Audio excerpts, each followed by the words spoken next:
கிறிஸ்துவுக்குள் அன்பானவர்களே, ஆண்டவராகிய இயேசு கிறிஸ்துவின் திருப்பெயராலே இந்த வேதாகம வகுப்பிலே பங்கு பெறும்படியாய் வந்திருக்கிற உங்கள் ஒவ்வொருவரையும் அன்போடு வாழ்த்தி வரவேற்கின்றோம். ஆண்டவருடைய இரக்கமும் பேரருளும் உங்கள் ஒவ்வொருவரோடும் கூட இருப்பதாக. நாம் யோனா தீர்க்க தரிசன புத்தகத்தை குறித்து நாம் வேதாகம வகுப்பிலே சிந்தித்து கொண்டு வருகிறோம். இதுவரை நாம் 2ஆம் அதிகாரம் 6 வசனங்கள் வரையிலும் நாம் பார்த்திருக்கின்றோம். ஒவ்வொரு பகுதியிலேயும் ஒவ்வொரு விதமான காரியங்களை ஆண்டவர் நமக்கு கற்றுக் கொடுத்து கொண்டு வருகிறார். ஆண்டவருக்கு நன்றி சொல்லுவோம். ஜெபத்தோடு நாம் தொடர்ந்து யோனா புத்தகத்தை தியானிப்போம். தொடர்ந்து மீதமுள்ள 4 வசனங்களையும் இந்த வகுப்பிலே நாம் பார்க்க போகின்றோம். யோனா புத்தகம் 2ஆம் அதிகாரம் 7வது வசனம், பழைய ஏற்பாட்டிலே 1073வது பக்கம். எல்லாரும் எடுத்து வைத்துக் கொள்வோம். நாம் சேர்ந்து வாசிக்க போகிறோம். யோனா 2ஆம் அதிகாரம் 7ஆம் வசனம் வாசிப்போம். என் ஆத்துமா என்னில் தொய்ந்து போகையில் கர்த்தரை நினைத்தேன். அப்பொழுது என் விண்ணப்பம் உமது பரிசுத்த ஆலயத்திலே உம்மிடத்தில் வந்து சேர்ந்தது.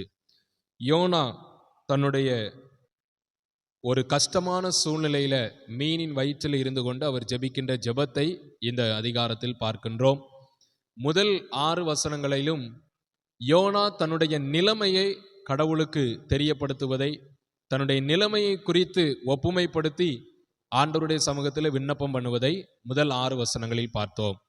7ஆம் வசனம் முதல் 10ஆம் வசனம் வரையிலும் யோனாவின் மனம் திரும்புதல் அப்படிங்கிற ஒரு சப்ஹெட்டிங் நம்ம கொடுத்து தியானிப்போம் என்றால் அது மிகவும் ஏதுகரமாக அந்த வசனத்தை புரிந்து கொள்வதற்கு உதவியாக நமக்கு இருக்கும். யோனா 2ஆம் அதிகாரம் 7ஆம் வசனம் முதல் 10ஆம் வசனம் வரை யோனாவின் மனம் திரும்புதல். அதுவரைக்கும் யோனா தன்னுடைய வாழ்க்கையில் நடந்து கொண்டிருந்தவைகளை சிந்தித்து கொண்டு, நான் என்னெல்லாம் தப்பு செய்திருக்கிறேன், ஆண்டவரை விட்டு எப்படியெல்லாம் விலகி போயிருக்கிறேன் என்பதை உணர்ந்து அவர் அறிக்கையிடுவதை நம்ம பார்த்தோம். 7வது வசனத்திலிருந்து தான் அவர் அந்த பாவத்தை உணர்ந்து அதை விட்டுவிட்டு மனம் திரும்புவதை நாம் பார்க்க முடிகிறது. இந்த 7வது வசனத்திலே 2 வார்த்தைகள், முக்கியமான வார்த்தைகள். ஒன்று, தொய்ந்து அப்படிங்கிற ஒரு வார்த்தை பயன்படுத்தப்பட்டிருக்கிறது. என் ஆத்துமா என்னில் தொய்ந்து போகையில். தொய்ந்து அப்படின்னா என்ன அர்த்தம் அப்படின்னு சொல்லி கேட்டோம்னா, சோர்வுன்னு சொல்லி நம்ம சொல்லுவோம், தளர்வு அப்படின்னு சொல்லி நம்ம சொல்லுவோம். அல்லனா கஷ்டமான ஒரு சூழ்நிலையில மனதளவில் பாதிக்கப்பட்டு இருக்கின்ற ஒரு சூழ்நிலை என்று நம்ம சொல்லலாம். தொய்ந்து அப்படிங்கிற வார்த்தைக்கு எபிரேய பதம் என்ன சொல்லுகிறது என்றால், அட்டோஃப் அப்படின்னு சொல்லி ஒரு வார்த்தை பயன்படுத்தப்பட்டிருக்கிறது. ATOPH, அட்டோஃப். அட்டோஃப் அப்படின்னா என்ன அர்த்தம்னா, இருளான ஒரு சூழ்நிலையில காணப்படுகின்ற ஒரு தன்மை. இப்போ நன்றாக நமக்கு கண்கள் எல்லாம் சரியாய் ஆண்டவர் நமக்கு படைத்திருக்கிறார். கண்களை மூடிக்கொண்டு ஒரு மணி நேரம் கண்ணை மூடிக்கொண்டு நம்ம எதையாவது செய்வதற்கு முயற்சி செய்து பார்த்தால் அந்த 1 மணி நேர வாழ்க்கை, அதுல இருக்கிற அந்த கஷ்டத்தை நம்ம வாழ்க்கையில அனுபவிச்சிருக்கவே மாட்டோம். அந்த அளவுக்கு ஒரு கஷ்டமான சூழ்நிலையை நம்ம அனுபவிக்க முடியும். ஏன்னா அது வரைக்கும் கண் திறந்து நம்ம எல்லாவற்றையும் செய்தோம். ஒரு மணி நேரம் கண்ணை மூடிக்கொண்டு காரியங்களை செய்வதற்கு முயற்சிப்போம் என்றால் அது ரொம்ப ரொம்ப கஷ்டம். காரணம் இருள். நம்முடைய சரீரத்துக்கு விளக்கு கண். அப்ப அந்த கண்ணை நம்ம மூடிக்கொண்டு வேலை செய்தோம் என்று சொன்னால் அது ஒரு கூடாத ஒரு காரியம், மனதளவிலும் பாதிக்கப்படக்கூடிய ஒரு காரியம். அப்படிப்பட்ட ஒரு சூழ்நிலையில தான் யோனா இருப்பதாக தொய்ந்து போகையில் அப்படிங்கிற வார்த்தையை இந்த இடத்துல யோனா பயன்படுத்துகிறார். இருள் போன்ற ஒரு சூழ்நிலை, அந்தகாரம் என்னுடைய வாழ்க்கையிலே மூடிய ஒரு சூழ்நிலை. ஆனா உண்மையிலேயே அவருடைய வாழ்க்கை என்னது? இருள் தான். அப்படிதானே? மீனின் வயிற்றுல என்ன 100 வாட்ஸ் பல்பா போட்டிருப்பாங்க? யோசிச்சு பாருங்க. மீனின் வயிற்றுல என்ன? ஃபுல்லா இருள் தான், எதுவுமே பார்க்க முடியாது. அந்த ஒரு சூழ்நிலையில தான் என் ஆத்துமாவும் தொய்ந்து போகிறது ஆண்டவரே. என் சரீரம் மட்டும் கிடையாது, என் ஆத்துமாவும் இருளான சூழ்நிலையில மூடி காணப்படுகிறது அப்படிங்கிறத வெளிப்படுத்தி மனம் திரும்புகிற விதமாக தொய்ந்து போகையில் அப்படிங்கிற வார்த்தையை பயன்படுத்துகிறார். 2வது வார்த்தை, முக்கியமான வார்த்தை, பரிசுத்த ஆலயம். ஆலயம் அப்படிங்கிற வார்த்தை இங்கு பயன்படுத்தப்பட்டிருப்பதை நாம் பார்க்கின்றோம். எபிரேய பதத்திலே யாகோல் அப்படின்னு சொல்லுவார்கள். YAKOL, யாகோல் அப்படின்னா என்னன்னா, கட்டிடம் சம்பந்தப்பட்ட ஒரு ஆலயம் அப்படின்னு சொல்லி பொருள். இப்ப யோசித்து பாருங்க, யோனா மீனின் வயிற்றில் இருக்கிறார். அவர் சொல்லுகிறார், நான் ஜெபிக்கிற ஜெபம் உம்முடைய ஆலயத்தில் வந்து உமக்கு நேராக வந்து விட்டது அப்படின்னு சொல்லி அவர் சொல்லுகிறார். அப்ப இதை நாம் எப்படி புரிந்து கொள்வது? மீனின் வயிற்றில் என்ன கடவுளுடைய ஆலயமா இருக்கிறது? அப்படியா? அப்படி யோனா சொல்லல. அவர் என்ன சொல்லுகிறார்? ஆண்டவரே, நான் மீனின் வயிற்றில் இருந்து கொண்டு ஜெபித்தாலும் என்னுடைய ஜெபம் உமக்கு நேராகத்தான் வருகிறது, என்னுடைய ஜெபம் உம்முடைய பாதத்தில் தான் வருகிறது அப்படின்னு சொல்லி தெளிவாக இங்கு யோனா நமக்கு கற்றுக் கொடுக்கிறார். அநேக நேரங்களிலே நாமும் சில வேளைகளிலே தனி ஜெபம் செய்வதற்கு யோசிக்கிறோம். எப்படி யோசிக்கிறோம் தெரியுமா? வீட்டில் ஜெபம் பண்ணா நம்முடைய ஜெபம் கேட்கப்படுமா? வீட்டில் ஜெபம் பண்ணா அது ஏற்ற ஒரு சூழ்நிலை இருக்குமா? அப்படிலாம் நம்ம யோசிப்போம். ஆனா உண்மையிலேயே ஒன்றை புரிந்து கொள்ளுங்கள், எங்கிருந்து நாம் ஜெபம் செய்தாலும் நம்முடைய மனம் ஒருமனப்பட்டு ஜெபித்தால் அந்த ஜெபத்தை ஆண்டவர் கேட்பார். யோனா மீனின் வயிற்றில் இருந்து கொண்டு ஒருமனப்பட்டு ஜெபித்தார். அவர் ஆலயத்துல இல்ல, அவர் நம்மை போல இந்த இடத்துல வந்து ஆராதிக்கல, இன்னுமாக எருசலேம் தேவாலயத்துல போய் ஜெபம் பண்ணல. அவர் சொல்லுகிறார், இங்க ஆலயம் என்பதை ஒரு உருவகமாக அவர் சொல்லுகிறார். ஆண்டவரே, நான் மீனின் வயிற்றில் இருந்து கொண்டு ஜெபித்தாலும் என்னுடைய ஜெபம் உம்முடைய ஆலயத்திற்கு நேராய் வருகிறது. அப்படின்னா என்ன அர்த்தம்? ஆலயத்துல நீர் இருக்கிறீர் ஆண்டவரே, உமக்கு நேராய் அது வருகிறது அப்படின்னு சொல்லி யோனா நமக்கு கற்றுக் கொடுக்கிறார். அப்ப இந்த வசனத்திலிருந்து இந்த இரண்டு வார்த்தை மிக முக்கியமான வார்த்தையாக நாம் பார்க்கின்றோம். அப்ப இந்த வசனத்திலிருந்து நாம கற்றுக்கொள்ளுகிற காரியம் என்னன்னா, ஒன்று, யோனா இந்த வசனத்தின் மூலமாக தான் மனம் திரும்புவதை நமக்கு கற்றுக் கொடுக்கிறார். நம்முடைய வாழ்க்கையில கடவுளை விட்டு வழி விலகுகின்ற போது அந்தகாரம் நம்மை மூடிக்கொள்ளும். யோனாவின் வாழ்க்கையில் அப்படித்தான் வந்தது. கடவுள் சொன்ன வார்த்தைக்கு கீழ்ப்படியாததனால மீனின் வயிற்றுக்குள்ளாக சிக்கிக் கொண்டார். இருள் அவரை மூடிக்கொண்டது. வெளிச்சத்தை தேடுகிறார் 3 நாட்களாய், வெளிச்சம் இல்லை, அந்தகாரம் மூடிக்கொண்டது. அதே போலதான் நாமும் கடவுளை விட்டு வழி விலகும் போது நம்முடைய வாழ்க்கையில அந்தகாரம் மூடிக்கொள்ளும், இருள் மூடிக்கொள்ளும். இன்னும் இந்த வசனத்திலிருந்து நாம கற்றுக்கொள்ளுகிற காரியம் என்னன்னா, இந்த புயலின் கஷ்டம் யோனாவுக்கு ஒரு பெரிய ஒரு அனுபவமாக இருந்தாலும் அந்த புயல், அந்த கஷ்டம் யோனாவை கடவுளுடைய சமூகத்திலிருந்து வழி விலகி போக பண்ணவில்லை. நன்றாக யோசித்து பாருங்க. புயல் ஒரு பெரிய கஷ்டம் யோனா சந்திக்கிறார். யோனா ஒருவேளை இப்படியும் யோசித்திருக்கலாம், நாம் அந்த இடத்துல இருந்திருந்தா என்ன யோசித்திருப்போம்? யோசித்து பாருங்க. நான் இவ்வளவு நாள் கடவுளுக்கு உண்மையா ஊழியம் பண்ணன, அதை இந்த ஆண்டவர் என்ன செய்யல, நினைக்கலையே. இவ்வளவு நாள் நான் ஆண்டவரை தேடினன, அதை இந்த ஆண்டவர் நினைக்கலையே. இப்படிதான் நம்ம சொல்லி இருப்போம். யோனா அப்படிலாம் யோசிக்கலங்க. யோனாவுக்கு இந்த புயல் கடவுளுக்கு நேராய் வழி நடத்தக்கூடிய ஒரு பாதையாய் அமைந்தது. கடவுளை விட்டு வழி விலகக்கூடிய பாதையாய் அல்ல, கடவுளுக்கு நேராய் வழி நடத்தக்கூடிய பாதையாய் அமைந்தது. அநேக நேரங்களில் நம்முடைய வாழ்க்கையில சோதனை என்பது இப்படித்தாங்க. சோதனை நம்முடைய வாழ்க்கையில வருவது கடவுளை நம்மை விட்டு வழி விலகுவதற்கு அல்ல, மாறாக கடவுளுக்கு நேராய் நம்மை திருப்புவதற்கு. இந்த இடத்துல யோனா மனம் திரும்புவதற்கு முக்கிய காரணம் கடவுள் தான். கடவுள் அந்த புயலை அனுமதிக்காவிடில், கடவுள் அந்த கஷ்டத்தை யோனாவின் வாழ்க்கையில் அனுமதிக்காவிடில் அவர் கடவுளுக்கு நேராய் திரும்பி இருக்க மாட்டார். அவர் கடவுளுக்கு நேராய் திரும்பி இருக்க மாட்டார். யோனாவினுடைய சொந்த முயற்சியினால அவர் ரட்சிக்கப்படவில்லை. அவர் இந்த இடத்துல மனம் திரும்பவில்லை. கடவுள் ஒரு கஷ்டத்தை கொடுத்து அனுமதித்து அதன் மூலமாக தான் செய்த தவறை அவரே உணர்ந்து கொள்ள வைக்கிறார். யோனாவையே உணர்ந்து கொள்ள வைக்கிறார். அதுதான் நம்முடைய ஆண்டவருடைய ஸ்பெஷாலிட்டி. அநேக நேரங்களில் நாம சோதனையை கண்டு கடவுளை தூஷித்து விட்டு வழி விலகி போய் விடுகிறோம். இல்ல, சோதனையோடு நீங்க வாழ்ந்து கொண்டிருக்கிறீங்களா, கஷ்டத்தோடு வாழ்ந்து கொண்டிருக்கிறீங்களா, ஆண்டவர் உங்களை செதுக்குகிறார், ஆண்டவர் உங்களை பக்குவப்படுத்துகிறார், ஆண்டவர் உங்களை தமக்கு நேரான பாதையிலே வழிநடத்தி கொண்டு வருகிறார். நீங்க சரியான பாதையில போகிறீங்க. அதுதான் நாம இந்த வசனத்தின் மூலமாக கற்றுக்கொள்ளுகிற ஒரு மிகப்பெரிய ஒரு பாடம்.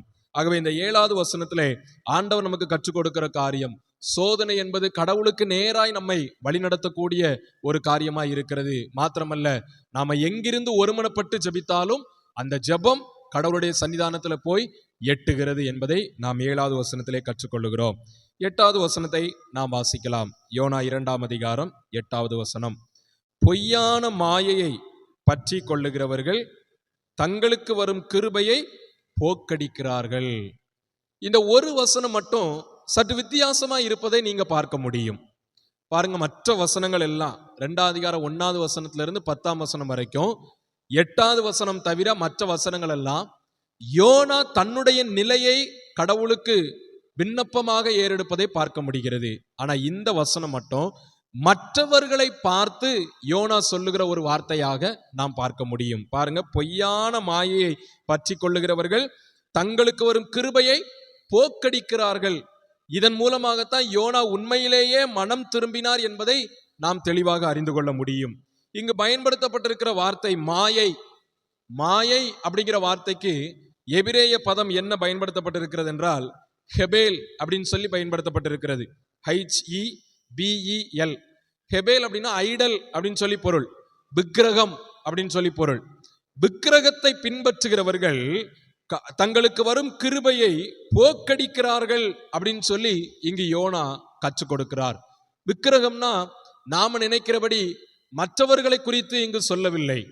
கடவுளை விட்டு, கடவுளுக்கு முதலிடம் கொடுப்பதை விட்டுவிட்டு வேறு எந்த காரியத்துக்கு முதலிடம் கொடுத்தாலும் அது விக்கிரகம்தான்.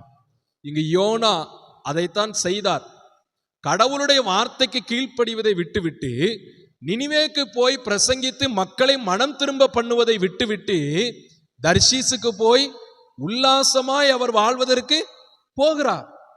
அவர் தன்னுடைய சந்தோஷத்தை, தன்னுடைய களிப்பை அங்கு மற்ற மக்களோடு சேர்ந்து அந்த தர்ஷீசுக்கு போய் கொண்டாடுவதற்கு போகிறார்.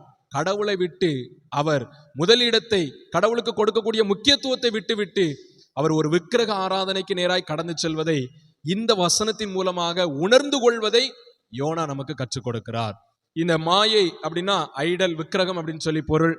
பொய்யான அப்படின்னு சொல்வதற்கு எபிரேய பதத்துல என்ன பொருள் கொடுக்கப்பட்டிருக்கிறது என்றால் பயனில்லாத அப்படின்னு சொல்லி ஒரு பொருள் கொடுக்கப்பட்டிருக்கிறது. ஷாவ் அப்படிங்கிற வார்த்தை பயன்படுத்தப்பட்டிருக்கிறது. SHAV, ஷாவ் அப்படின்னா என்னன்னா பயன் இல்லாத, எந்த ஒரு பயனும் இல்லாத ஒரு விக்கிரகத்தை பின்பற்றுகிறவர்கள், எந்த ஒரு பயனும் இல்லாத மாயையான இந்த உலகத்தை பின்பற்றுகிறவர்கள் ஆண்டவர் கொடுக்கிற கிருபையை வீணடிக்கிறார்கள் அப்படின்னு சொல்லி யோனா இங்கு கற்றுக் கொடுக்கிறார். யோனா அதைத்தான் முதலிலே செய்தார். ஆண்டவரே, பொய்யான மாயையை பின்பற்றுகிற என்னை கிருபையை வீணடிப்பதிலிருந்து நீர் மீட்டு கொண்டீர் ஆண்டவரே அப்படிங்கிறதை உணர்த்தும் விதமாகத்தான் இந்த வசனத்திலே யோனா நமக்கு கற்றுக் கொடுக்கிறார். அப்ப இந்த வசனத்திலிருந்து நாம கற்றுக்கொள்ளுகிற காரியம் என்ன என்றால், நாமும் நம்முடைய வாழ்க்கையில மாயையான உலகத்தை பின்பற்றுவதை விட்டுவிட வேண்டும். அநேக நேரங்களில் உலகத்தின் பின்பதாக ஓடிக்கொண்டிருக்கிறோம். உலக ஆசாபாசங்கள், உலக சொத்துக்கள், இதுதான் நிரந்தரம். பொய்யான காரியங்கள், பயனில்லாத காரியங்களை எல்லாம் தேடி தேடி தேடி அலைகிறோம். இல்லைங்க, பயனுள்ள காரியம் கடவுளின் பாதம் மட்டுமே. உண்மையான காரியம், நிரந்தரமான காரியம் கடவுளுடைய வார்த்தை மட்டுமே. அதையே நாம் உறுதியாய் பற்றி கொண்டிருப்பதற்கு நாம் இங்கு அழைக்கப்படுகிறோம். இன்னும் இந்த வசனத்திலிருந்து இன்னொரு காரியத்தை யோனா நமக்கு கற்றுக் கொடுக்கிறார். உடன்படிக்கையின் விசுவாசத்தை கற்றுக் கொடுக்கிறார். உடன்படிக்கையின் விசுவாசம், கவனன் லாயல்டி அப்படின்னு சொல்லி நம்ம ஆங்கிலத்துல சொல்லுவோம். என்ன உடன்படிக்கை? ஆண்டவர் வாக்கு கொடுக்கிறார், எப்பா நீ நினிவேக்கு போ, அங்க போய் பிரசங்கம் பண்ணு. அதுதான் கடவுளுக்கும் யோனாவுக்கும் இடையே உள்ள உடன்படிக்கை, கட்டளை. அந்த கட்டளையை மீறின யோனா இந்த வசனத்தை சொல்வதன் மூலமாக, நான் அவர்களைப் போல இல்ல ஆண்டவரே, நான் என்னுடைய கட்டளைக்கு நேராய் திரும்புகிறேன், என்னுடைய உடன்படிக்கைக்கு நேராய் திரும்புகிறேன், நான் என்னுடைய உடன்படிக்கை நேரான விசுவாசத்தை இங்கு காண்பிக்கிறேன் அப்படின்னு சொல்லி யோனா நமக்கு கற்றுக் கொடுக்கிறார். கவனன் லாயல்டி, ஒரு உடன்படிக்கையின் விசுவாசத்தை வெளிப்படுத்துகிறதை நாம் இந்த வசனத்தின் மூலமாக அறிய முடிகிறது. மற்றவர்கள் எல்லாம் கிருபையை போக்கடிக்கிறாங்க, ஆனா நான் கிருபையை போக்கடிக்கல ஆண்டவரே, நான் மனம் திரும்பி விட்டேன், நான் என்னுடைய உடன்படிக்கைக்கு நேராய் வந்து விட்டேன், நீர் எனக்கு கொடுத்த கட்டளைக்கு நேராய் வந்து விட்டேன் அப்படிங்கிறத மறைமுகமாக இந்த வசனத்தின் மூலமாக நமக்கு கற்றுக் கொடுக்கிறார். ஆண்டவர் நம்மிடத்திலும் அதைத்தான் எதிர்பார்க்கிறார். உடன்படிக்கையின் விசுவாசம் கிறிஸ்தவ வாழ்க்கையில் ரொம்ப ரொம்ப முக்கியம்.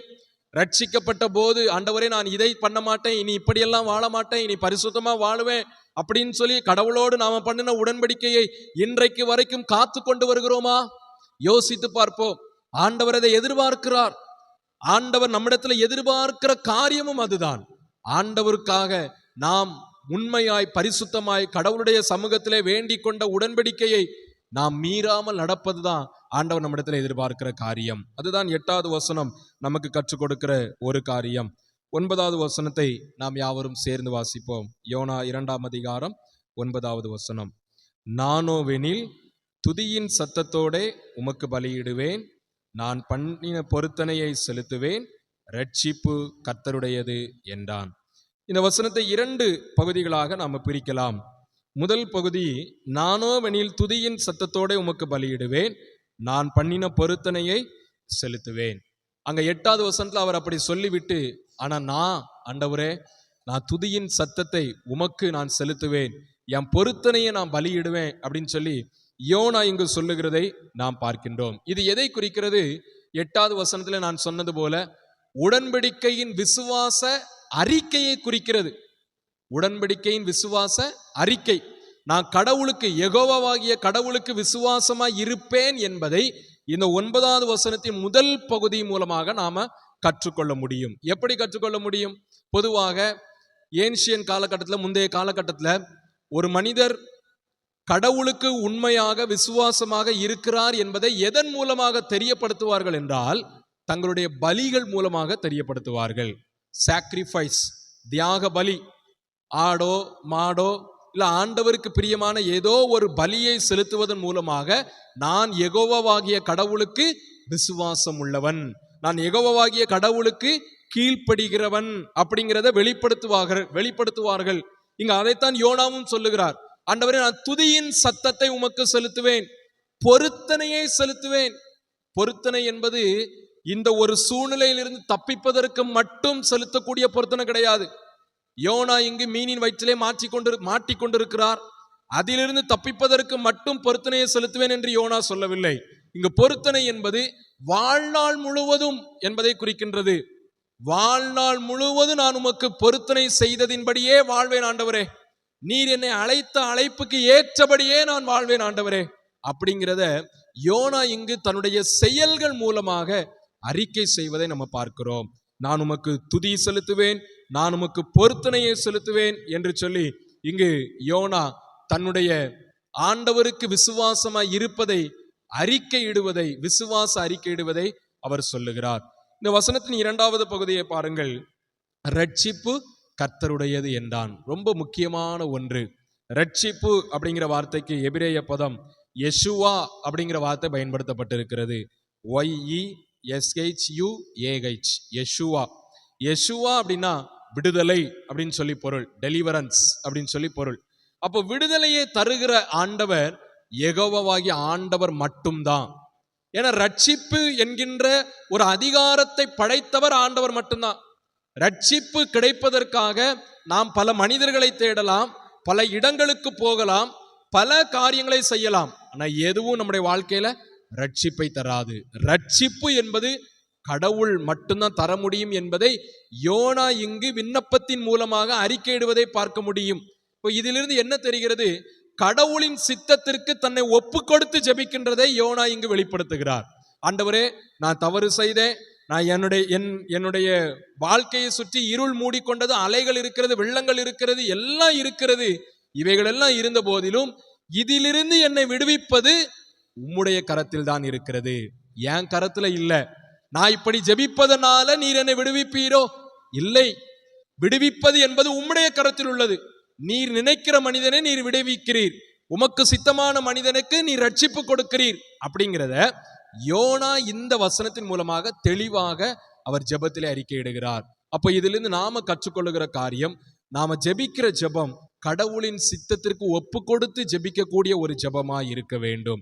ரட்சிப்பு கர்த்தருடையது ஆண்டவரே. நான் உண்மைதான், நான் மீனின் வயிற்றுல மாட்டிக்கொண்டது உண்மைதான், நான் புயலை கடந்து வந்ததெல்லாம் உண்மைதான், உம்மை விட்டு வழி விலகினது எல்லாமே உண்மைதான், நான் கஷ்டத்தை அனுபவித்துக் கொண்டிருப்பது எல்லாமே உண்மைதான்.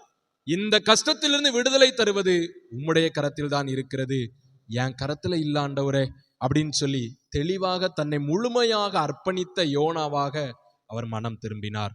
அன்பானவர்களே, ஆண்டவர் நம்மிடத்தில் அதைத்தான் எதிர்பார்க்கிறார்.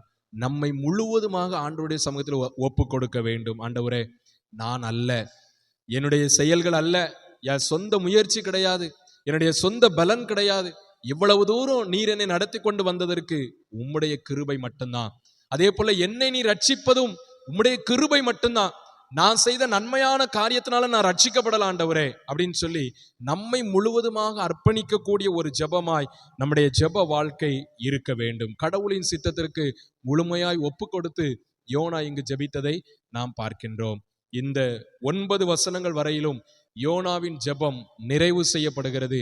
10வது வசனமாக ஒரே ஒரு வசனம் இருக்கிறது, நாம் அதை வாசித்து நிறைவு செய்வோம். எல்லாரும் சேர்ந்து வாசிப்போம். கர்த்தர் மீனுக்கு கட்டளையிட்டார், அது யோனாவை கரையிலே கக்கிவிட்டது.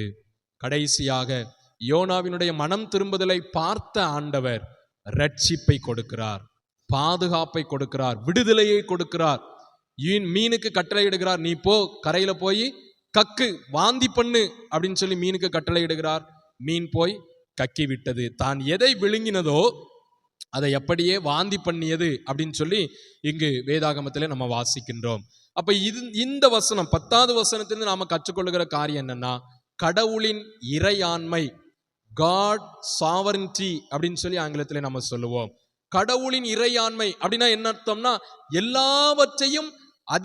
எல்லாவற்றுக்கும் மேலான அதிகாரம் படைத்தவர், எல்லாவற்றையும் கண்ட்ரோல் பண்ணுகிறவர், அடக்கி ஆளுகிறவர் ஆண்டவர் அப்படிங்கிறத இந்த வசனத்தின் மூலமாக கற்றுக்கொள்ள முடியும். ஆண்டவர் தான் மீனை ஏற்படுத்தினார், ஆண்டவர் தான் மீனுக்குள்ளாக யோனாவை வைத்தார், ஆண்டவர் தான் மீனுக்குள்ளாக இருந்து யோனாவை விட்டு வெளியேற்றினார், கரையேற்றினார். அப்ப இதிலிருந்து நம்ம கற்றுக்கொள்ளுகிற காரியம், கடவுளின் இறையாண்மையை நம்ம கற்றுக்கொள்ளுகிறோம்.